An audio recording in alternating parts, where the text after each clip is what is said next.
Ndugu wanahabari, jana tulikuwa hapa kumpokea mgeni wetu ambaye pia ni jirani yetu, Mheshimiwa Paul Kagame, na leo tena tumepata baraka ya kumpokea jirani wa karibu zaidi na ndugu yetu karibu zaidi, Mheshimiwa William Samoei Ruto.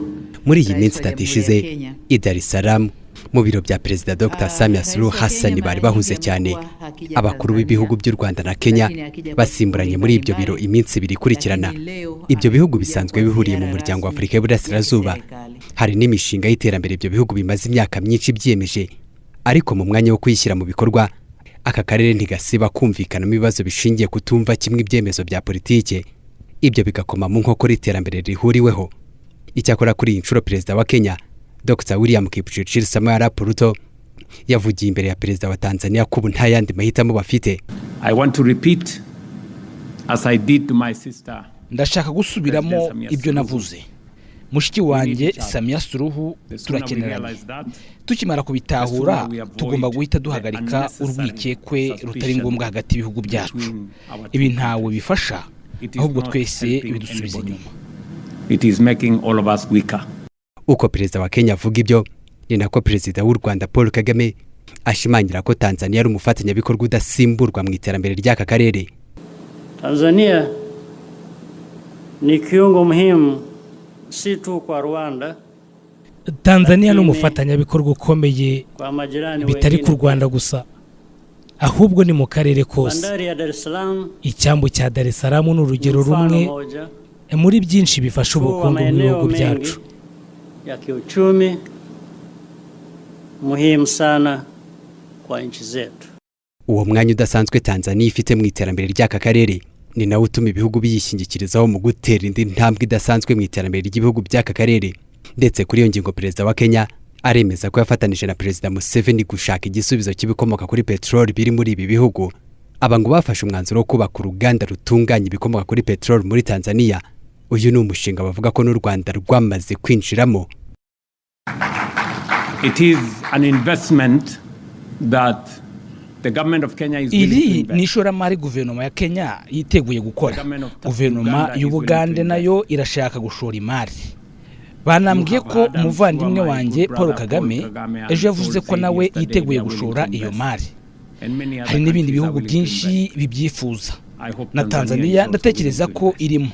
Tuzakoresha amatiyo ava mu Bugande atwara petroli idatunganije. Izajya itunganywa mu ruganda tugiye kubaka Tanga.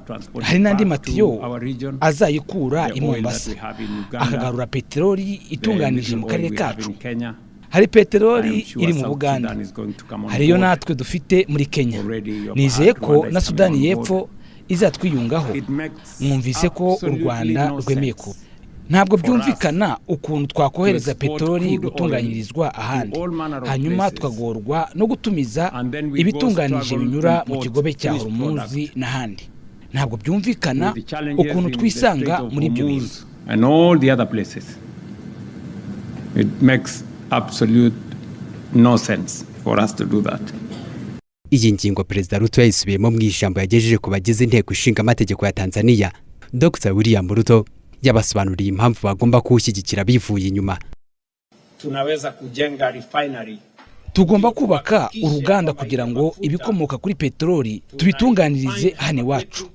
Nibigenda uko amafaranga n'akazi bizaguma hano iwacu. Bizadufasha no gukora ibindi birimo ifumbire, inganda zikora ibikoresho bya plastike nazo zizabitunganiriza hano. Tuzunguka n'inganda zikora ibinyabutabire biva muri petroli. Ibyo bizatuma tutongera kujya kubishakira ahandi no kubabazwa nuko ibibazo byo muri Hormuz byabangamiye ingendo za petroli. Muri urwo rugendo rwo kurushaho gutera intambwe mu mishinga y'iterambere ry'akarere, Perezida Paul Kagame nawe yavugiye Dar es Salaam ko yiteguye gushyigikira urwo rugendo mu bihe nk'ibi bitoroheye isi. Ubufatanye bwacu mu muryango wa Afrika y'Uburasirazuba na Afrika yunze ubumwe byose bigamije guteza imbere imikoranire y'akarere. Muri iki gihe cy'ibibazo bya politiki ishingiye ku turere, akarere kacu kagomba kurushaho kunga ubumwe, tugashyigikira ibikorwa bigamije gushyira mu bikorwa icyerekezo cy'uburumbuke n'imikoranire.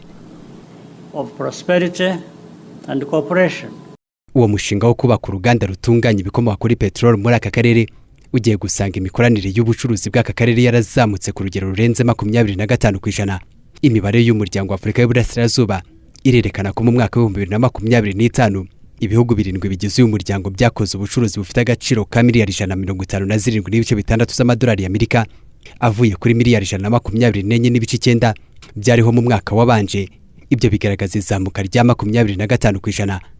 Ariko ubucuruzi ibihugu bikorana hagati yabyo byavuye ku gaciro ka miliyari 15.1 z'amadolari y'Amerika kagera kuri miliyari 19.3 z'amadolari y'Amerika muri 2025.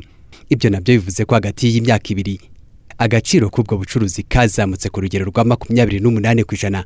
Gusa imibare igaragaza ko ibihugu bishakira amasoko mu mahanga kuruta uko bicuruzanya hagati yabyo. None ibyo byatewe n'iki? And it is because there are some people. Hari abantu birirwa mu biro ku mipaka bagashyiraho amananiza n'inzitizi zibangamiye abacuruzi bacu. Ibi nibyo bigabanya ubucuruzi ibihugu byacu bikorana. Ndashaka kubabwira ko mushobora gusaranganya ubutunzi, ariko ntabwo mwasaranganya ubukene. Tugomba gufasha abacuruzi bacu kurema ubutunzi. Dufite amahirwe yo gusangira ibyo dufite, ariko ntabwo twasaranganya ibyo tutagira. We cannot share what we don't have. Iyo havutse imishinga nk'iyi, Tanzania ivuga ko idasigana n'ibibazo bya politiki birimo n'imyigaragambyo. Dr. Samia Suluhu Hassan yavuze ko bagomba gufatanya guhangana nabyo kugira ngo babashe gutera imbere. Tunazungumza jinsi ya kudeal. Twanaganiriye uburyo twahangana n'abana bato batagira ikinyabupfura. Muzi izina biyita ko bahagarariye Afurika y'Uburasirazuba kandi ko bagomba kurwanira demokarasi. Bibwira ko bagomba guteza akajagari hano na hariya, bagatwika ibintu, bagahungabanya ubutegetsi bwabo. Namubwiye ni Ruto, tugomba gufatanya guhangana n'abana batagira ikinyabupfura. Ntitugatoranye ngo ni Abanyatanzania cyangwa Abanyakenya. Nibaza hano bazambona, kandi niba nazi wawe uzabashyire ku murongo. Bizatuma bashyira ibirenge hasi ili wakae sawa. Imibare igaragaza ko ibihugu bya Tanzania, Kenya, Ubugande na Sudani y'Epfo bafite peteroli batarabyaza umusaruro. Ubugande bufite utugunguru miliyari 2,500 tw'ibikomoka kuri peteroli munsi y'ubutaka. Kenya nayo ifite udusaga miliyoni 500 tw'ibikomoka kuri peteroli igitegereje gutunganywa. Naho mu butaka bwa Tanzania harimo metero kibe miliyari 57,000. Iyi mibare igakomeza ishimangira ko muri Sudani y'Epfo bafite ibikomoka kuri peteroli munsi y'ubutaka bishobora gukwirwa mu tugunguru miliyoni 3,500. Abakuru b'ibihugu biyemeje gushyira mu bikorwa uyu mushinga wo gutunganya ibikomoka kuri peteroli, baremeza ko nibashyira hamwe uyu mushinga ushobora kuzahindura imibereho y'abatuye aka karere.